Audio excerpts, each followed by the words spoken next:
People will kick off this extraordinary meeting of the council, and we'll start with the karakia.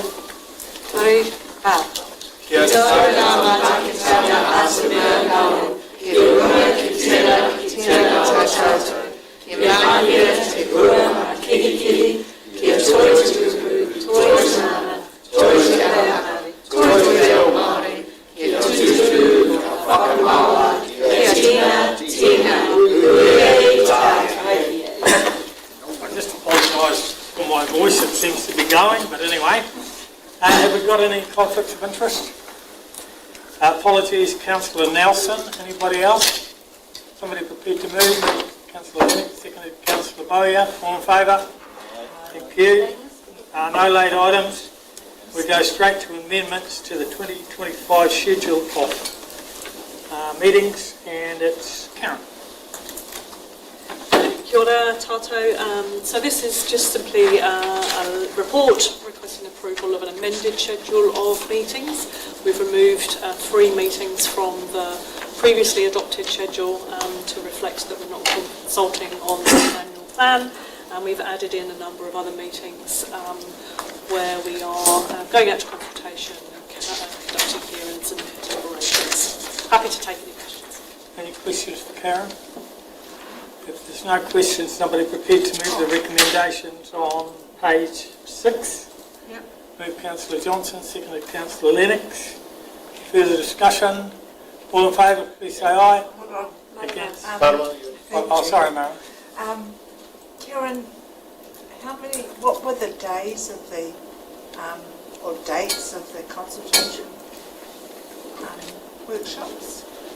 That have been removed or that have been added? Have been added. So they are in page 10, so 7 of the report of the ones that have been added, and then there's a schedule as an attachment. Thank you. I've got this one.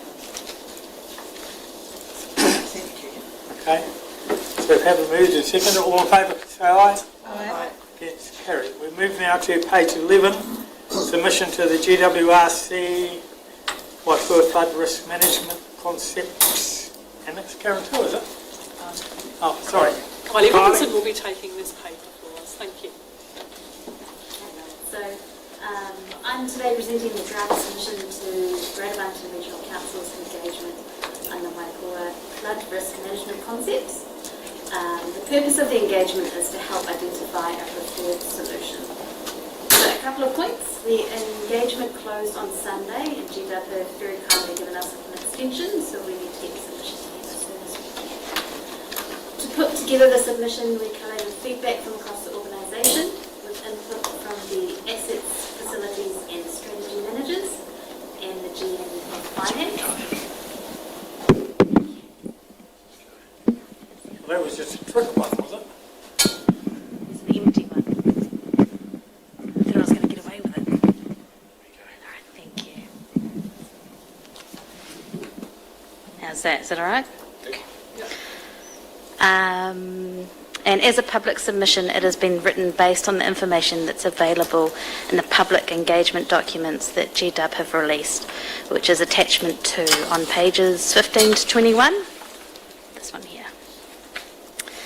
The key attributes of the submission, we have outlined our position that firstly, our top priority is to minimise the risk to life on private and public property. And then secondly, with regards to the impacted MDC assets, we would like to maintain at least the existing level of service protection. Furthermore, in the submission, we discussed that we support a combination of attributes from the concepts for the final solution, and that we look forward to more information. And what we're looking for is clarification on how private and MDC assets will be impacted, to what extent, and urging appropriate consultation with those involved. An ecological assessment to determine how the concept impacts on the health of the river and the surrounds. A cost-benefit analysis on the benefits, opportunities and drawbacks of the concepts, and an assessment of the change in insurability of properties that are potentially flood affected. So this is a draft submission. There's plenty of room to incorporate any feedback or changes. Do you have any questions? Okay, any questions for Kylie? Councillor Lena? We standing again? Are we standing? Here we will today. Councillor. I see priorities that maintaining at least the existing level of service protection with regards to impacted assets. Is that council assets? Or? Council assets. So does that mean certain options that allow for the river to widen, say, into the sports bowl or Morley Park, we're not going to consider? What I've done is just outlined our priorities. So we haven't gone as far as to endorse any one of the 4 concepts, but it's set up to... Just seems that might rule out one of the concepts. Potentially, yeah. But that's... And are we comfortable with that, I guess, is my question. Yeah. Because from my understanding, that's a particularly sensible option. That's for you guys. From different perspectives. Yeah. That's... I can just add. Go on. I can just add to that. So by highlighting what our priorities are, this is an early stage in the development of the work, and GW have recognised that the solution is probably going to be a number of different parts of the 4 concepts that they have provided. So while so having a priority says that we wouldn't support anything that there was a risk to life, and we would prefer that our assets remain intact. So there are ways. So option 3 would be potentially wouldn't fit that, but part of option 3 is that possibly some areas of Morley Park could be that wouldn't jeopardise. Concept 3 options. I think so. They are concepts. They've been provided as concepts rather than options because they've recognised that actually these are at an early stage. So it might well be that we could utilise parts of Morley Park, but not all of Morley Park, so that it damaged our assets. So that was why we've come along with this provision of identifying what our priority areas are. Sort of Is that right, Kylie? That's right. It's a priority, but not necessarily an absolute. That concept is seen as the best concept. Our view would be that we wouldn't support anything that had that potentially risked life. So at the moment, all of Morley Park. Yes, so all of Morley Park. So there would be, our understanding, we'd need more information, but our understanding is that with the potential 1 in 100-year flood, there are cabins that would be affected by that. And so if people were staying in those cabins overnight, clearly that's a risk to life. So we wouldn't support those areas of Morley Park being potential flood risks.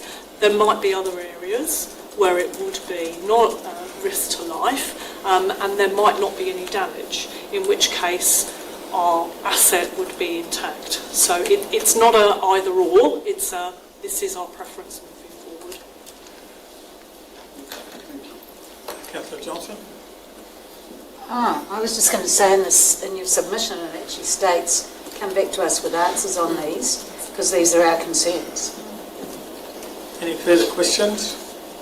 Is this on, is this on your submission? Yes. Yeah. Oh, I just thought that... Is there a question? We're on questions at the moment. I just wondered why you're asking for what is essentially a cost-benefit analysis on their decision, because my understanding is they told us they were going to do that. Well, it's difficult to ascertain the benefits and drawbacks of each decision without a full analysis of what the repercussions will be.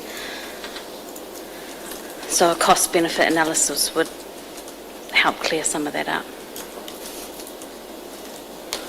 Okay, somebody now, okay, that's the question now. Somebody prepared to move the recommendations on page 11. Move Councillor Bowyer, second Councillor Lennox. Any further discussion? Yes, Councillor Bowyer. I fully support the District Council going back and seeking further information. For me personally, I see this as a situation around a 1 in 100-year flood plus 50%. For me, that's like winning a lotto and being struck by lightning on the same day. So I fully endorse going back and getting further information about this because I have some real concerns as to what is being proposed. Councillor Bowyer, any further comments? Councillor Helena? Yeah, I think, personally, I think it's absolutely crucial that as a council we get involved in this. There's significant risk posed to a large chunk of our town should we get a 1 in 100 year flood. And it's really a 1% chance of that flood, and that 1% could happen every day. We've seen a significant impacts out of Tinui, and God forbid we have the same thing here.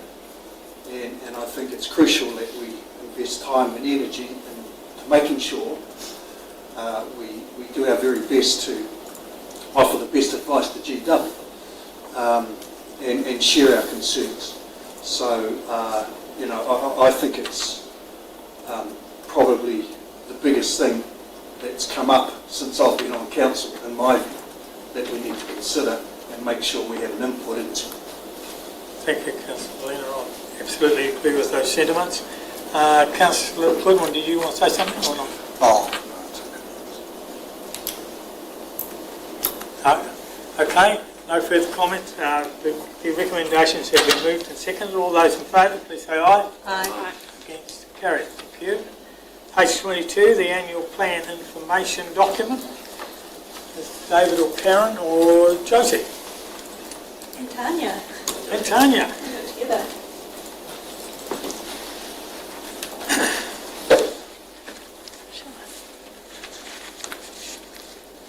Kia ora and good afternoon. Tanya and I are here to present the 2025-26 Annual Plan Information Document for your endorsement. This document reflects the decision but also the conversations that we had in this room on 19th of February. I want to add that we have included an additional sentence around insurance based on some feedback that we received from a draft version that went out. This is on, I believe, page 15 of the document that'll be in front of you. And we'll make sure that the document is available online, but also at all of the community workshops and engagement sessions that we have planned for the local Water Done Well consultation activity. I'll hand over to Dave because he's anything he'd like to add about the annual plan. Only that the high-level information relating to rates on properties, example properties, is in the back of the document, and that's an estimate based on budgets that we've done to date, and subject to further council decisions before the end of the financial year when the rates resolution will be seen. Thank you, David. Right, are there any questions? No questions. Somebody prepared to move the recommendations on page 22. Move Councillor Johnson, second Councillor Bowyer. Any discussion? No. Councillor Helena? Couple of points. I think it's a good document, and so thanks for the work that's been done on it. On page 14, under roading, second paragraph, second sentence, the phrase, but this is talking about roading not being able to meet the standard that NZTA would like us to meet. It says this is neither feasible nor affordable for Masterton without even greater rates increases, which yeah, I accept that. But it's, and which is the council's not proposing to do, but it's possibly affordable, and I wonder if this can be included if we rejig some of our priorities. And so there's some spending priorities that we've committed to, and I guess I'm talking about the 44 million. Given the changes to the roading that we're facing, perhaps there needs to be another discussion around what's most important for us as a community. Roading, or a new town hall, or additions to the library. So perhaps we could include in here, this is not affordable unless we relook at our priorities.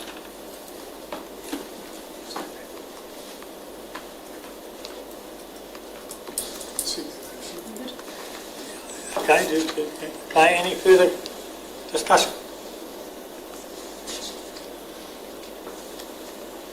Well, no further discussion. I'm going to put the recommendations on page 22. Moved by Councillor Bay, Councillor Johnson, Councillor Bay. All those in favour, please say aye. Aye. Against, carried. Right, we're now moving on to page 25, which is the Local Water Done Well Statement of Proposal for consultation. And is it Mayor's, is it? Karen. You're going to take something, sorry. Kia ora tātou. So this report is to present the Council's position statement of proposal for consultation. So for you to adopt that today so that we can go out to consultation with that document. As you know, our officers working with elected members, both with council and with our Wairarapa and Tararua colleagues on developing options for consultation. The options being the proposal from council, which is to join with those other councils to form a Wairarapa Tararua water entity to give effect to the changes from central government.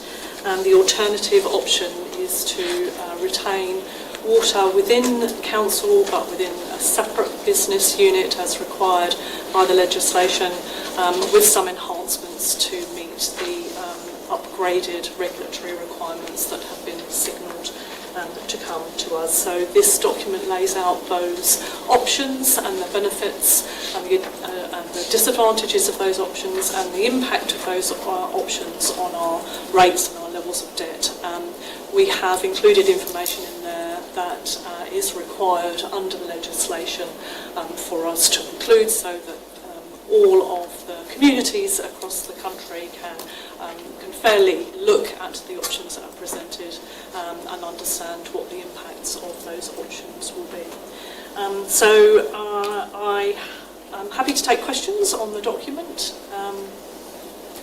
Councillor Johnson.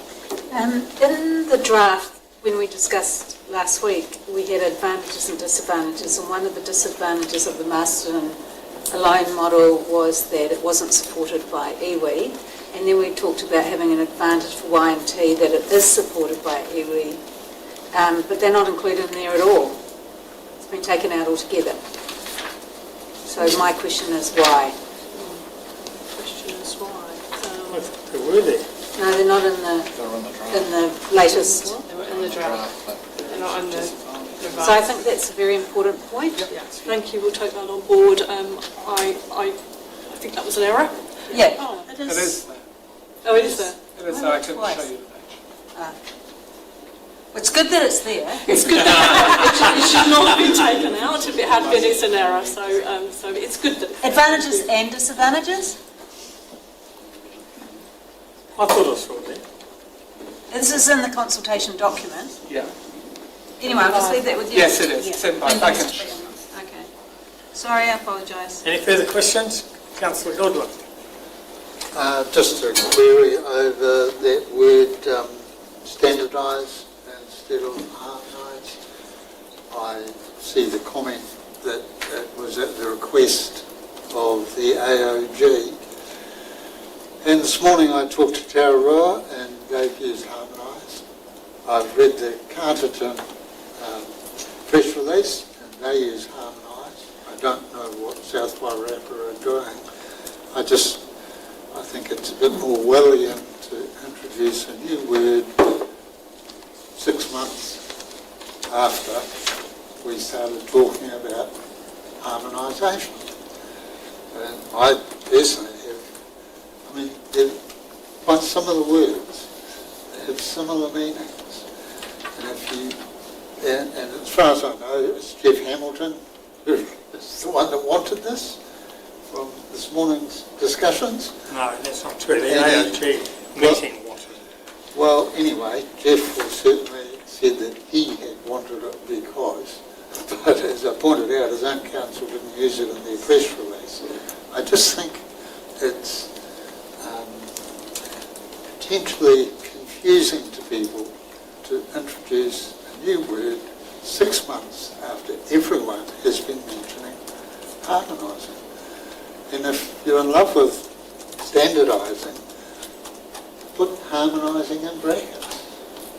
What's the harm? They're both probably in the thesaurus. They're very similar words. Just that one is used by everyone else, except we want to be different at the last minute. So that's my request. All I can say, and Craig will go on with this, the AOT was strongly felt that standardisation was better. I actually have gone to the dictionary and looked them up, and standardisation certainly fits what we're doing better than harmonisation. Standardisation is a framework of agreements to which all relevant parties must adhere to ensure a service is performed within set guidelines, and that's exactly what we're doing. So, Harmonisation is... no, harmonisation is slightly different. I got that out of the dictionary as well. Terrible meeting. The point is, you're introducing a new term 6 months after I first read of harmonising in the W+T report and the DIA reports and the other 3 councils' comments on it. It's just, why introduce it on this last day? Yes, yeah, Councillor Actually, Murray. Brent, I was going to request the standardisation. It wasn't anyone else, okay? I think it better reflects what's going on. And I'm quite happy for Masterton to be different because it shows us that we're not just following along like everyone else. Yeah, Councillor. Oh, I'll hold you to that. I understand both, but I don't. People in the general public don't understand the word harmonisation. They don't get it. It's kind of like jargon to them. And whereas standardisation, people understand. Any further? Yeah, Councillor. Questions? Questions.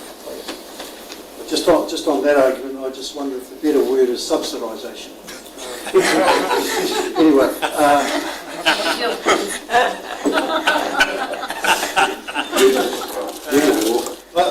my question is, do we know the process for limiting the level of standardisation as a council? So as a council entering into a, do we know the process to form a prenuptial, I guess? Yes, so after the decision is made, then the next piece of work, if we assume that it is Wairarapa Tararua, the next piece of work will be establishing what the minimums are from each organisation, and then we enter into almost negotiations, if you like. What do you mean the minimums? So what may be game breakers for each organisation? So you may all say you want standardisation for a certain period, others may look for other periods, and then we start talking and negotiating around what's each organisation's bottom line, and then we do the same for, say, location, where are people wanting the entity to be located, and then we do the same for a whole series of things. And so if there's disagreement, how will that be settled? Well, we have to agree on how we deal with disagreements right at the So that needs to be decided. So it could be a vote, or it could be... Yes, and we haven't got to that point yet. So I guess the purpose of that question is, have we got that information in this consultation document? And do our ratepayers, I see on page 5 and 7, we talk about the importance of getting feedback from our community. And if we truly value that feedback, it's really important, in my view anyway, we give them the fullest information possible. And so I think that's kind of a key piece of information our community need to understand, because the way that reads, I think most people would be saying Y+D model is the way to go. And I do appreciate too the work of council officers last week responding to some of the passions that we expressed in terms of what needed to be included in there, particularly the standardisation price. But I just think the community should know that that's a process that hasn't been decided, and that, I think, will then impact perhaps on their feedback. And if we're after their most authentic feedback as possible, we should be giving them that information. And I guess the other question is, Dan Bonifant, is it Bonifant? When I asked him the question, he talked about, my understanding was, and tell me if I'm correct or incorrect, that individual councils could front the other councils and say, this is our minimum. Is that what you're saying, Maz? Yes, so we may agree, you may all collectively agree on a set of principles that we want to start talking to the others about. In terms of the material that's in the consultation document, we've spoken to what we can speak to now, and we have alluded to opportunities for influence through the letter of expectation and the strategy and shareholder agreements. So we can't really, we can't talk about something that we haven't worked up yet. And I think we've got the essence of it there.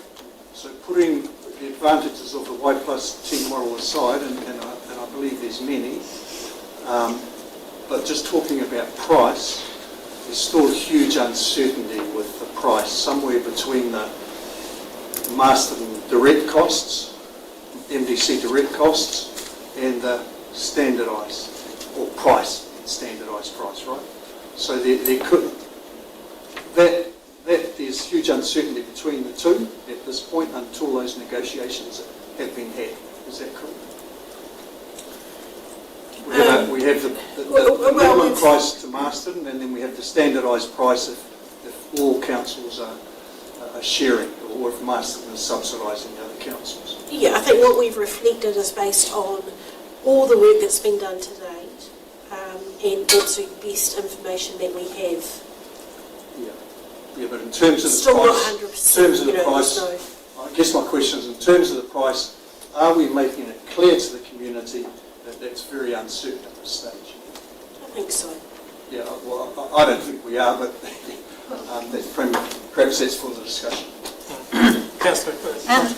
Further to Tom's query, on page 20 it does say, with regards to Y and T, it says further discussions will be required on key matters such as structure, pricing, standardised rates, service levels, performance, staffing, and then it says this creates some uncertainty as the full impact on our community is not yet known. Personally, I think that sums it up. Because we're only working with the information we have to hand. Can I just quickly? Yeah, sure. Just rounding that conversation out, that it's a balance between providing enough information and the information that we know now and what we're actually consulting on to what is coming and what are unknowns, and that's why we've highlighted these things as risks and uncertainties. But what we're asking the community is choices between those two models with the best information that we've got, knowing that these other things are coming in the future, but they're not what we are actually consulting on. So it is a balance, and officers felt that we've struck the right balance, but this is for the council to decide and to give us some instruction if there's amendments to that before we go out to consultation for Friday. Yeah, Councillor Goodwin. Yeah, it's interesting you're discussing the words on page 20. On page 21, there's a graph which says something more like what Tom's saying. It gives specific numbers and projections. So, I'm sorry, but that's an anomaly in officers' approach to being, for whatever reasons, for not putting into words what the story that graph tells quite explicitly. Why not say it in words? We have done, Councillor. That's the explanation of what the graph is, and then also knowing that this is a scenario that may or may not eventuate because of the negotiations and the work that has to happen further down the track. If you feel that there should be more clarification to those words, then I'm happy to take that on board. I certainly feel like, I feel like this is a huge issue, and I might be wrong, but a lot of people will be concerned between, say, after 10 years, the difference of, say, $1,200 for every connection in Masterton, the difference between those costs and a standardised or harmonised cost. And so some people, I think, a lot of people I talk to will be quite focused on that difference, and that they don't want to subsidise South Wairarapa, Tararua, etc. by $1,200 a year for the rest of time. And so we need to be a bit explicit about that. Look, they might turn around and say, oh, we're all one here, we don't mind. Well, then again, they may not. But I'd be surprised if even councillors didn't want to mention that, it's something we're going to develop. And a query to you, Maz, is that negotiation. So that happens, so we make a decision on this, on what day? Middle of May. So that negotiation, to me, has to happen before the middle of May. Is that the case? Is that the case? No, we will start looking at the work, but we won't start actual negotiations, I wouldn't imagine, because we haven't had the outcome of the consultation. So we'll start preparing for it, but best we don't enter into discussions until the consultation is complete. Yeah. To me, I don't know, Bex, you'd have more experience of this than me, but this is like saying, oh, look, we need another space to locate our library for 2 or 3 years. We'll sign the lease and we'll negotiate the rental the amount afterwards. That's not how you negotiate. You put the key things up front. There'll be rails and there'll be a framework that we put in place which will need to address things like what happens if we can't all agree on a particular point. Is there an off-ramp? When is that? And what does that look like? So, there'll be a lot of things like that we need to consider very early, collectively, before we even actually start talking about, game breakers for each entity. And if, just say that we can't reach agreement, is there then no problem to say, okay, we're out of W plus D, we'll revert to, what else have we ever got? Oh, standalone in-house.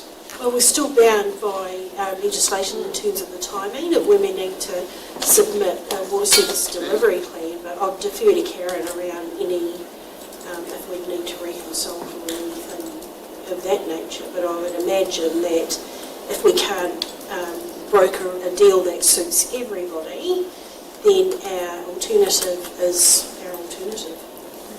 Or we broker a deal with the people that, the councils that want to broker a deal with us.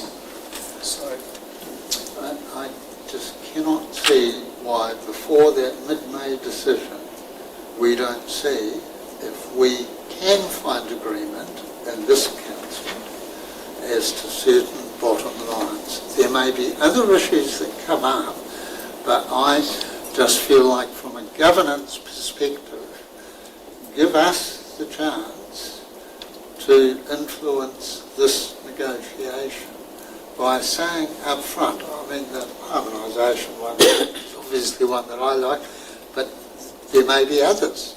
Why not let councillors express themselves so that we can look, if we can agree in the time frame, to saying when we make our decision, and these are our caveats so far. It's better than just blindly stepping off the cliff like before. Thank you, Councillor. Barricade. I'm just reminding the councillor that this is a consultation document to go out to consultation to hear the community's views. The community may have the view that they would like to stay with the Masterton only approach, in which case any negotiations, if that's what council decides, that they're not needed.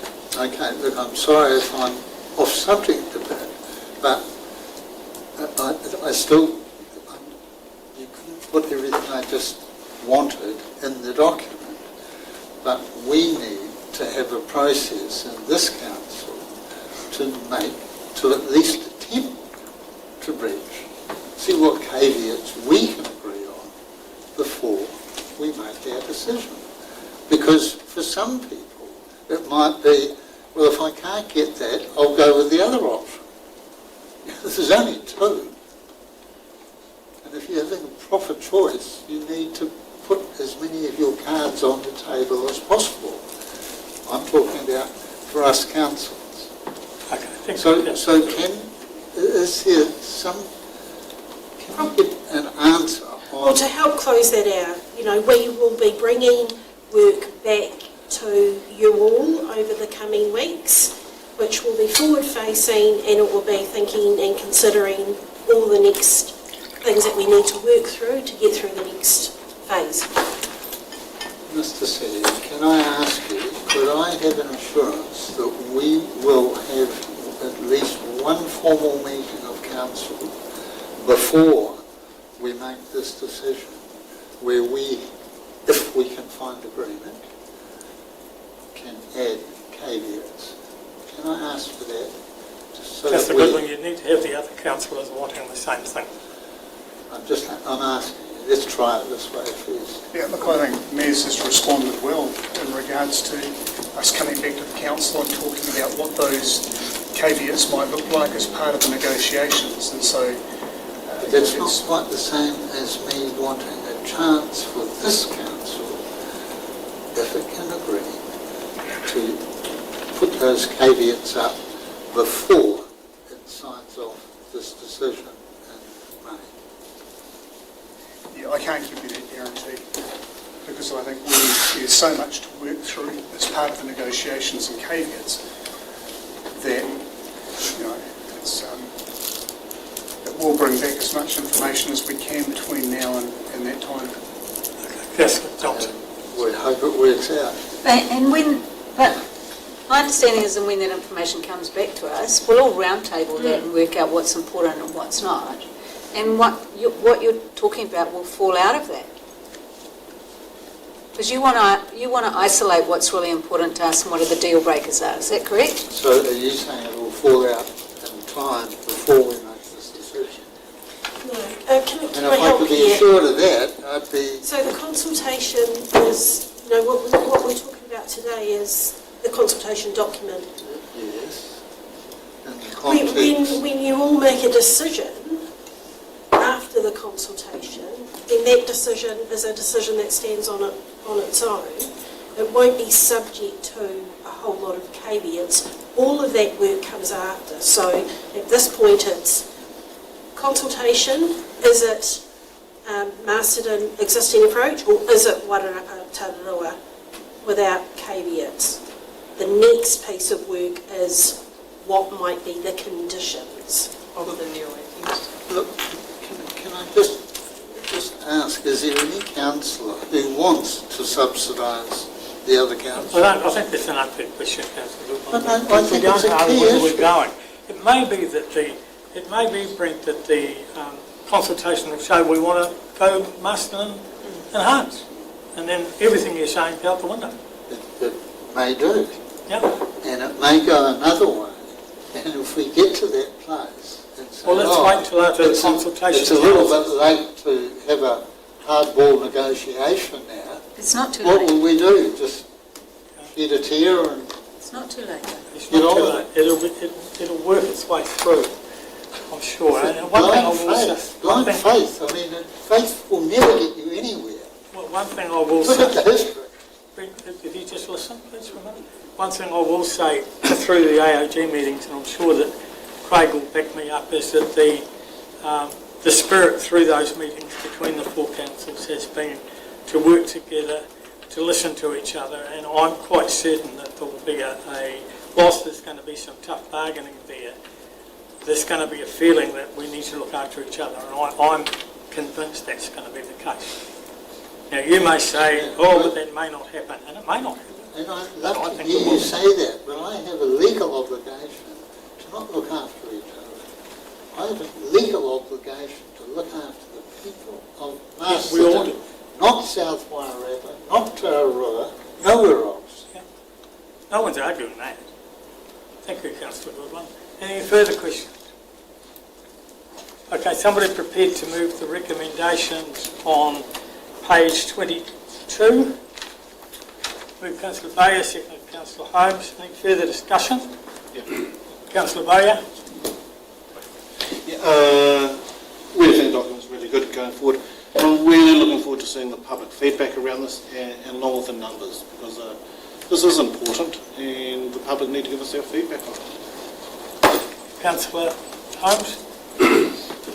Yeah, I just think there has been a hell of a lot of work done on this. What does worry me is that the same thing might happen that happened in Paetua the other night, when nobody turned up at a meeting. And that's the scary thing to me. Okay. Councillor Lennox? Yes, thank you. Sorry, let's all stand up. Oh, thanks, team. The document's great. I think it's for people that are interested, it's going to be easy for them to understand. And for those that are not interested, who are going to be told to become interested by me, they'll be able to read it and hopefully understand, with the help of myself, obviously. But this is a complicated beast that's extremely important for our community to digest and share their views on. The elected members around this table today, we're all pretty well versed now on this topic, and I hope that we all engage with our own constituents and to ensure that we get feedback from a broad and varied group of community members. We know that consultation attracts views and opinions from some small, commonly, groups that commonly do give us feedback, but I'd like to hope that we can go out, spread the net wide and get some more feedback from others that don't usually speak, because obviously given the importance.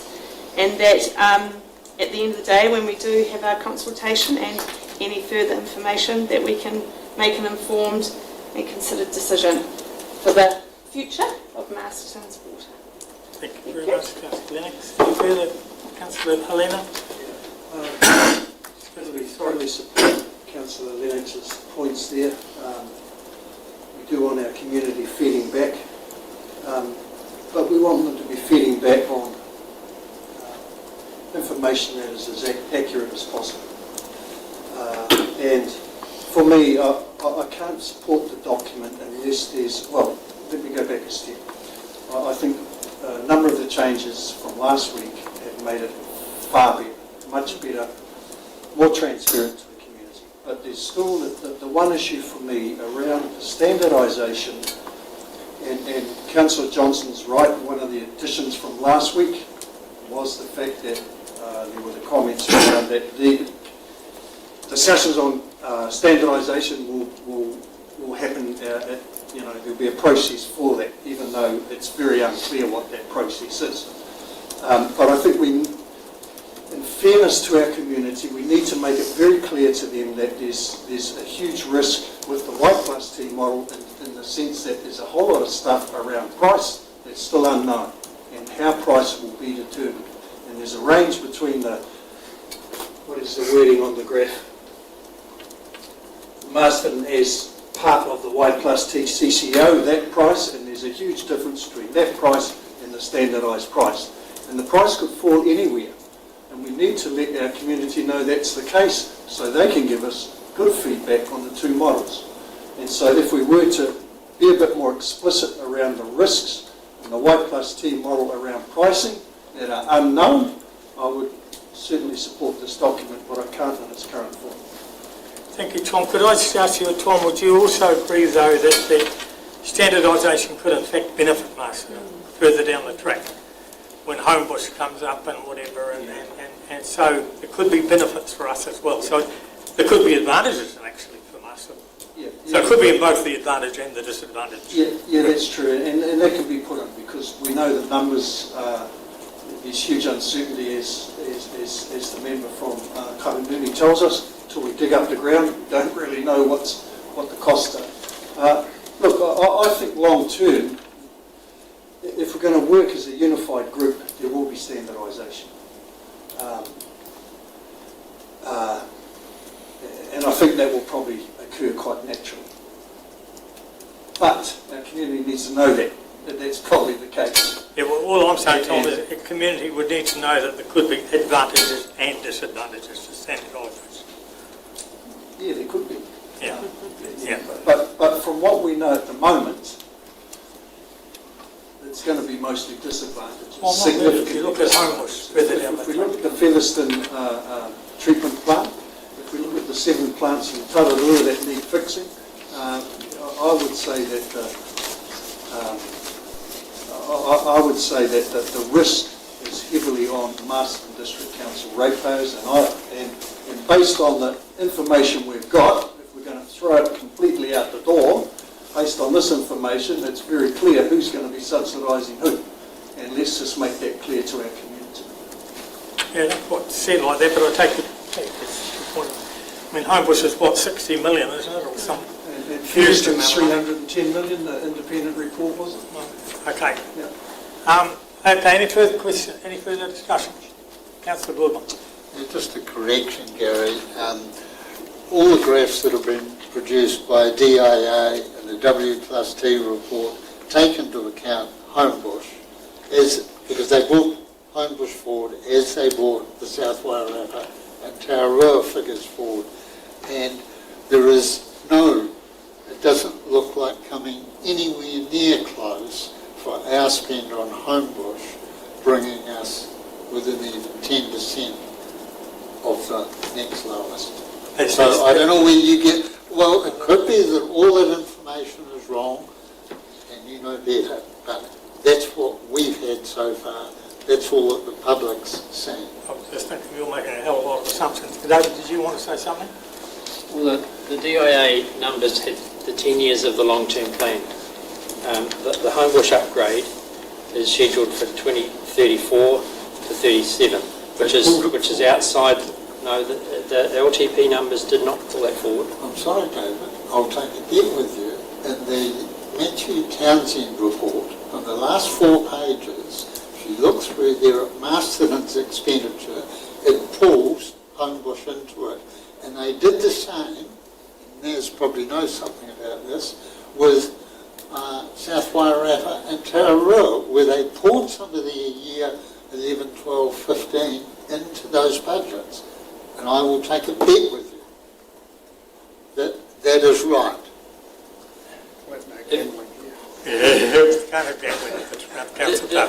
The various range of models that have been done to get to where we are now have been a moving target.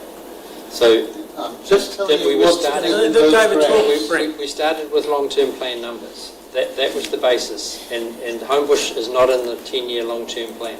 It is in Matthew Townsend last 4 pages. If someone's got it, look it up. From months ago. Easy. From months ago, the current model, which is Matthew Townsend's model, includes 20 years with Homebush in years 10, 11 and 12. Yes. And at higher numbers than what was included, I think that you're referring to.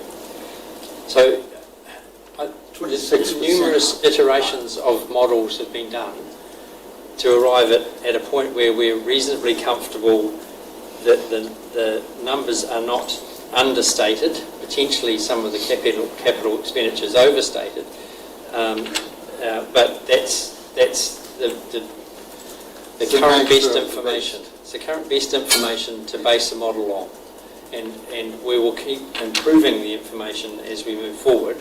But the Homebush numbers are further out in the future, and they're in the 20-year time frame, and those 10-year models, we've moved on from those to the 20-year model. So, okay. Thank you. Okay, I've got the recommendations have been moved by Councillor Bailey, seconded by Councillor Holmes. All those in favour, please say aye. Aye. Against? Carried. Division. Thank you so much for this meeting. We'll now have a closing karakia.